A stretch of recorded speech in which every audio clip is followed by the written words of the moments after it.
Now, the Three Martini Lunch with Greg Corombos and Jim Garrity. And welcome, everyone, to the Wednesday edition of the Three Martini Lunch, along with Jim Garrity of National Review. I'm Greg Corombos of Radio America. We have good martinis for our listeners today. And a reminder that the Three Martini Lunch today is sponsored by Patriot Mobile. And we'll have more about them a little bit later in this edition. Jim, it's nice to have good martinis. Just think how many days this year we had bad, and bad, or some combination of bad and crazy. We're making up for it. We're finally getting closer to our good quote, although I'm sure we're well behind for the year. I was going to say, this is our effort to cheer everyone. If you want to put 2016 in the ash heap of history, hey, we can go out on a high note. That's right. All right. Our first good martini comes from the opening story in today's Morning Jolt, authored by Jim, of course. If you don't subscribe, do it, because you're missing out if you don't. The title, Let's Not Jinx It, but this incoming cabinet looks pretty darn good so far. Let's take a look at this Trump administration cabinet. Attorney General, Senator Jeff Sessions. Secretary of Health and Human Services, Representative Tom Price. Secretary of Transportation, former Labor Secretary Elaine Chao. Secretary of Education, philanthropist Betsy DeVos. Ambassador to the UN, Governor Nikki Haley. White House Chief of Staff, RNC Chair Reince Priebus. National Security Advisor, former Defense Intelligence Agency Director General Michael Flynn. CIA Director, Representative Mike Pompeo. Treasury Secretary, banker Stephen Mnuchin. Commerce Secretary, Financier Wilbur Ross, Administrator of the Centers for Medicare and Medicaid Services, Indiana Health Policy Consultant, Seema Verma. And Jim, when you look at these names, some of them will obviously make you more excited than others. I think most conservatives are pretty darn excited about Tom Price. They're pretty darn excited about Jeff Sessions. I think most people who follow education are pretty excited about Betsy DeVos. And a lot of these other names, Mike Pompeo is another good one there. Some of these other names are certainly ones that don't necessarily engender the same amount of excitement, but they don't bother people. A lot of solid names in there. Personally, the ones that happened yesterday, later in the day, I don't know very well, such as Mnuchin or Wilbur Ross. But I know that the Progressive Change Campaign Committee that I somehow get emails from is apoplectic that Mnuchin is going to be Treasury Secretary, so he must have something going for him. You know what I love about Mnuchin, Greg, besides the fact that his name is hard to pronounce and spell, and we're going to have typos for at least for years to come. Yeah. It's that he financed the X-Men films. And while it may not stand up there with Die Hard as one of the great classics of Western literature, I do believe already he's made my life happier and better. So I thank him, and I think Hugh Jackman thanks him as well. No, look, I'm not going to say every one of these is going to thrill conservatives. I think it's safe to say that some of them have very clear records in the realm of policy, and we know where they stand. And some of the guys in finance are coming from more of a business background, and we may not know exactly how they're going to come down on every little decision. But I'd say Price, DeVos, particularly as a school choice advocate, Haley, Priebus, kind of being the traffic cop over at the White House, keeping things going. Seema Verma is exactly the kind of person you'd want to have with helping Price dismantle Obamacare and maybe even get some Medicaid, Medicare reform going on.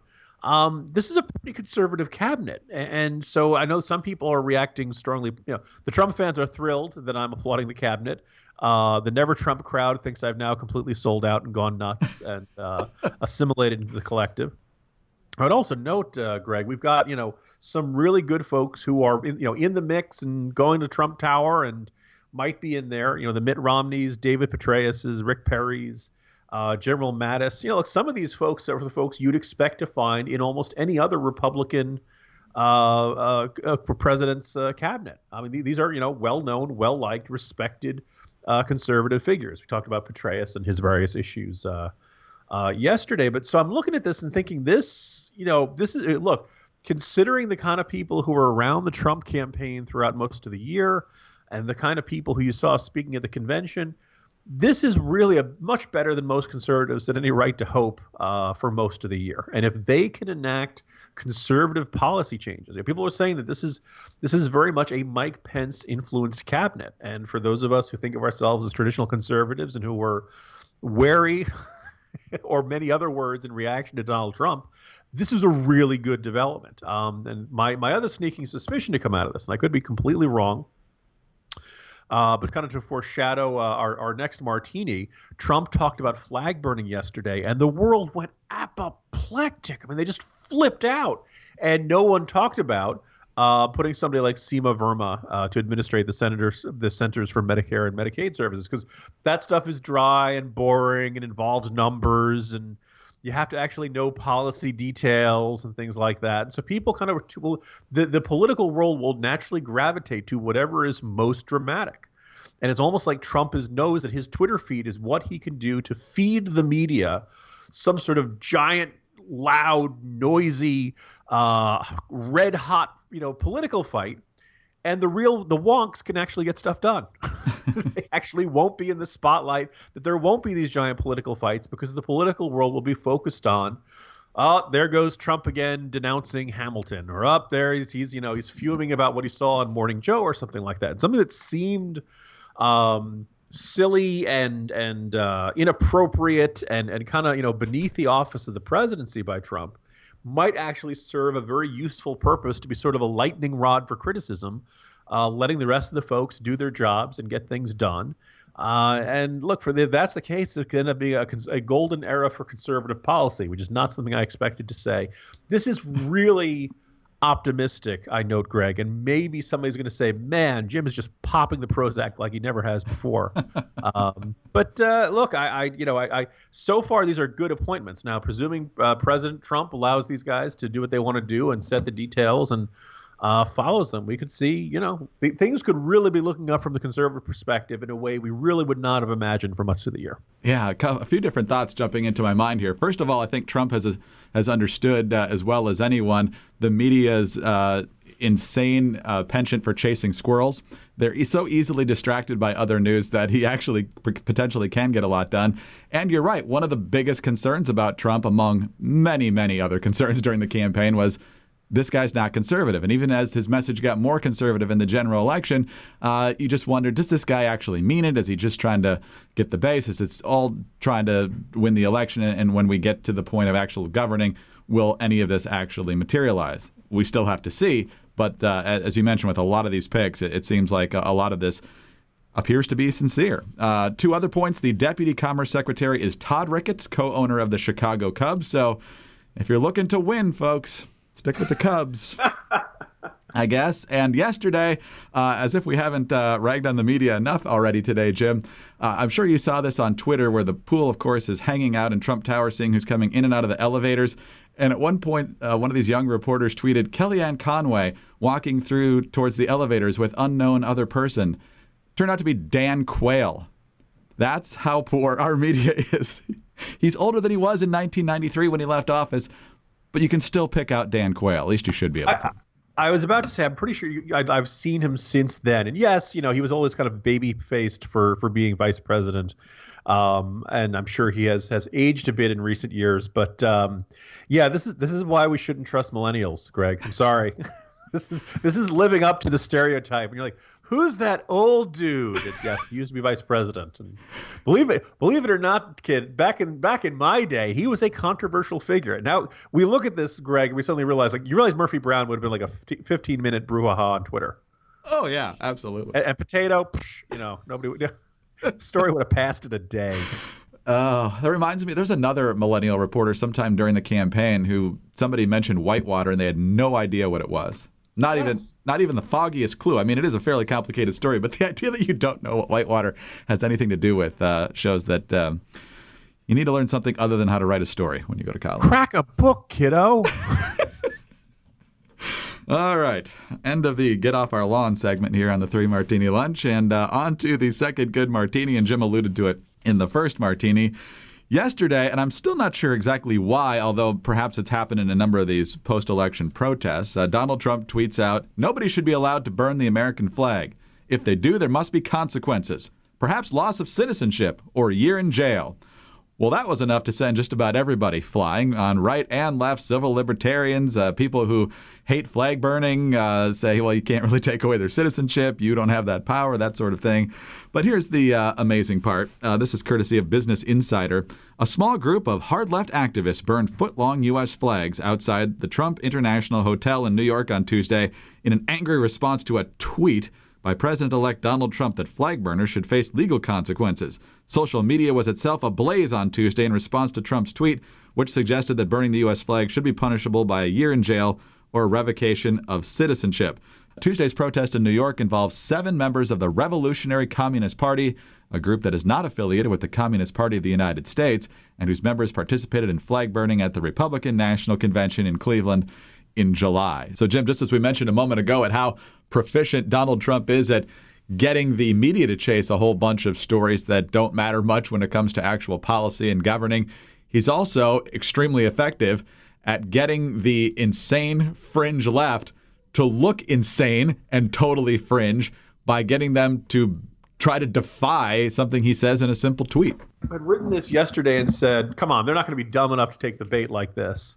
That obviously Trump says, I can't stand this. They know this bothers him. They're not dumb enough and stupid enough to actually start doing this, thinking that the joy of irking Trump with this image, while not recognizing that they're alienating probably a good 70-80% of Americans by doing so. And the answer, Greg, is that yes, Jim, yes, of course they are. We are just that stupid. We're even more stupid than that. So apparently, it was a small group, and lefty Democrats are going to say, look, this is a small fringe group. I don't doubt that, but they were still dumb enough to do it. And now the video is going out across the whole country. And boy, what better way? Like if anti-Trump protesters wanted to alienate everyone, I suppose maybe they could have marched around with signs saying "We hate America," and it would have had roughly the same effect. That basically is it. This is the sort of thing we see from angry mobs protesting in the Middle East and around the world. This is a separate argument of whether it should be. Whether it's protected under the Constitution, should the government punish you for this? Look, we can argue that, and I generally come down as a pretty extensive First Amendment absolutist. I don't think necessarily want the government punishing you for doing something, even if it offends a lot of people. That's what the politically correct crowd wants. But having said that, if you burn the flag, I kind of have the right to draw my own conclusions from you, and I tend to think of you're a crazy anti-American nut job if you tend to do so. If you want to get people to oppose Trump, like whether you realize it or not, you're in the persuasion business. And I think these angry protesters, they don't really do that. It's not really about persuading the majority. It's not really about reaching out to people who don't already agree.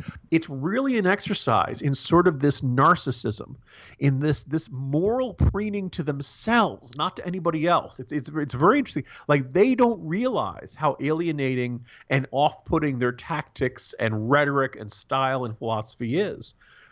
This looks like a formula to make the left, or at least the hard left, even more insular, even more fringe, even more disconnected from the rest of society, which will only strengthen Trump in the years to come. And so, yeah, they are that dumb. And, I guess we could make a lot of money betting on the stupidity of the left, can't we, Greg? You can make a lot of money betting on the stupidity of the left, but they can also make some money as well. So you want to make sure you're not bankrolling these people inadvertently, which leads to this question. Would you switch phone companies if you knew your current carrier was using your money to fund radical nut jobs like we've seen in the streets of New York and in other streets and cities around the country ever since this election, protesting things they're not even sure what they're protesting about, and just basically demanding an end to the Electoral College and all sorts of other things. They might want to restrict your Second Amendment rights, promote abortion through Planned Parenthood. But what if there was a liberal phone company targeting conservative candidates and organizations? And would you want to switch to a conservative phone company to help fight against that liberal agenda?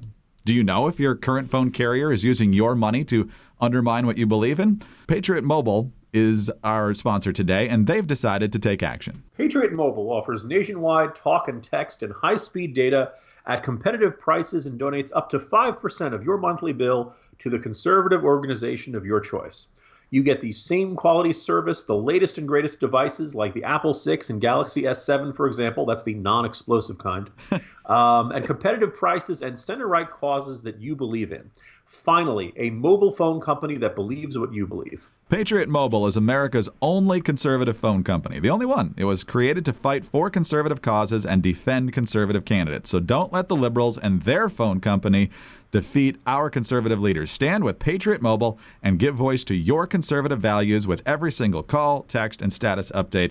that you do. Patriot Mobile, the conservative choice for mobile phone service. Join the conversation. Again, 1-800-A-PATRIOT or patriotmobile.com/ricochet. 3 Martini Lunch is brought to you by Patriot Mobile. Make your cell phone company as conservative as you are. Call 1-800-A-PATRIOT or patriotmobile.com/ricochet. And Jim, on to our third good martini. And we had a different version of this a couple of weeks ago when we started to see some of the initial Trump appointments. And that was that it's nice that it's going to be kind of easy to confirm a lot of these people, assuming the Republicans all stick together in the Senate, because Harry Reid got so impatient about judicial nominees and other administration appointees that he just decided to pretty much nuke the filibuster with the exception of legislation and Supreme Court nominations. And now the Democrats don't like this very much at all. Chris Coons, recently reelected Democratic senator from Delaware, on with Kate Baldwin of CNN. And here's how that conversation went. Democrats did it for themselves, and now Republicans can do it as well. That's exactly right. The filibuster no longer acts as an emergency brake on the nomination. I do regret that. I frankly think many of us will regret that in this Congress because it would have been a terrific speed bump, potentially emergency brake, to have in our system to slow down the confirmation of extreme nominees. We're instead going to have to depend on the American people, on thorough hearings, and on persuading a number of Republicans in those cases where President-elect Trump might nominate someone who's just too extreme for the American people. I'll remind you that Secretary Clinton won the popular vote and that Democratic Senate candidates won more votes. So I don't think Trump has an overwhelming mandate, and I do think Republicans are conscious of that. Jim, I just love how they keep throwing the popular vote out there, because that and $7 will get you a cup of coffee at Starbucks. And Kamala Harris got more votes than the guy who got reelected in North Dakota. So clearly the numbers of the majority just don't matter. It's total votes. We just have no respect for states whatsoever. But it's kind of fun to watch the Democrats rue their spur-of-the-moment tactics when they didn't get their way a few years ago. Save us from our own lack of foresight, Republicans. Look, we did something really stupid, and now you're obligated to do something to save us from the consequences of our actions. No, you moron. This is why you have to think ahead. You're not going to be in a majority forever. As much as I'm enjoying the Republican Senate majority, you know what? Someday Republicans will do stupid things on their own, or the economy will turn, or there'll be a giant scandal, or something will happen and Democrats will get control of the Senate again. May not happen for a long time. I'm hoping it doesn't happen for a long time, but it'll happen. And as a result of that, you want to preserve all the rights you have in the minority for the day you're in the minority. Or if you are willing to, if you do want to, basically nuke the filibuster and create something where the, 51 votes in the Senate can accomplish just about anything you want, that's fine, but you got to live with those consequences. And right now, Democrats in the Senate are having to live with those consequences. They have made their bed and now they get to sleep in it, even if it's, lumpy and springs are coming through and it's full of rocks and all that other stuff. It's a bed of nails, you could say. So I'm just going to sit here and giggle all day long. And by the way, for all of the complaints about the liberal media and things like that, one, I want to kind of salute. I'm on the Berman Baldwin show every now and then. One, for spotlighting this and kind of calling him out on this, and two, you can just kind of hear the incredulity in the voices when they say, "So you got rid of this, didn't you?" And that they're too dignified and professional to ever say, "Senator, you're kind of stupid, aren't you?" But you can kind of, I don't know about you, Greg, I pick up that subtext. Yeah, it's kind of there. It's like you really have no basis to make the argument you're trying to make here, whether it's about the rule being brought back. In principle, you just want to win, basically, is what you are a whiny toddler. You should just get what you want when you want it, despite what you said a few years ago and your claims of principles and blah, blah, blah. Yes. I actually like the filibuster. I don't want it to be a simple majority in the Senate. That's what the House of Representatives is for. But the Democrats made their own bed here, and if they think Republicans are about to fix their mistake for them, no way. Jim, it's good to have 3 good martinis, don't you think? Maybe we'll try to keep it a streak. Come on, world, cooperate with us. Give us nothing but good news for the next 24 hours. If only. Jim, have a great day. See you tomorrow. See you tomorrow, Greg. Jim Garrity of National Review. I'm Greg Corombos of Radio America. Thanks again to our sponsor, Patriot Mobile, reminding you that they offer nationwide talk and text and high-speed data at competitive prices, and they donate up to 5% of your monthly bill to the conservative organization of your choice. Call 1-800-A-PATRIOT or go to patriotmobile.com/ricochet. And join us on Thursday for the next 3 Martini Lunch.